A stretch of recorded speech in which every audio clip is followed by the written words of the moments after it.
திருவிழா. மயிலாடுதுறை திருஇந்தளூர் பரிமள ரெங்கநாதர் கோவிலில் தேர் திருவிழாவை முன்னிட்டு 8.5 லட்சம் ரூபாய் செலவில் தேர் சீரமைக்கப்பட்டு வெள்ளோட்டம் நடைபெற்றது. மயிலாடுதுறையில் 108 வைணவ திவ்ய தேசங்களில் 22வது தலமும் பஞ்சரங்க தலங்களில் ஒன்றானதுமான திருஇந்தளூர் பரிமள ரெங்கநாதர் கோவில் உள்ளது. இந்து சமய அறநிலையத்துறைக்கு சொந்தமான இக்கோவிலில் பங்குனி உத்தர பெருந்திருவிழா இம்மாதம் 3ஆம் தேதி தொடங்கி நடைபெற்று வருகிறது. இதன் சிகர விழாவான தேர் திருவிழா வரும் 11ஆம் தேதி நடைபெறவுள்ளது.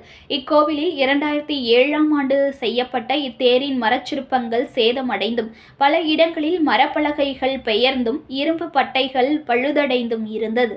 இதனையடுத்து கோவில் நிர்வாகம் மற்றும் ராமானுஜ பக்த கைங்கரிய சபா சார்பில் 8.50 லட்சம் ரூபாய் செலவில் தேர் புதுப்பணிக்கும் பணி நடைபெற்றது.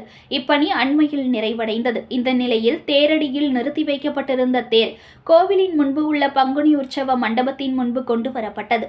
தொடர்ந்து கோவில் செயல் அலுவலர் ரம்யா, ராமானுஜ பக்த கைங்கரிய சபா தலைவர் ரிஷிகுமார் மற்றும் பக்தர்கள் முன்னிலையில் பட்டாச்சாரியார்கள் தேரில் உள்ள மரசிற்பத்திலான பெருமாளுக்கு சிறப்பு அபிஷேக ஆராதனை செய்து மகா தீபாராதனை காட்டினர். இதனைத் தொடர்ந்து நடைபெற்ற வெள்ளோட்டம் நிகழ்வில் தேர் கோவிலில் இருந்து புறப்பட்டு தேரடி வரை பொக்லைன் இயந்திரம் உதவியுடன் கொண்டு செல்லப்பட்டது.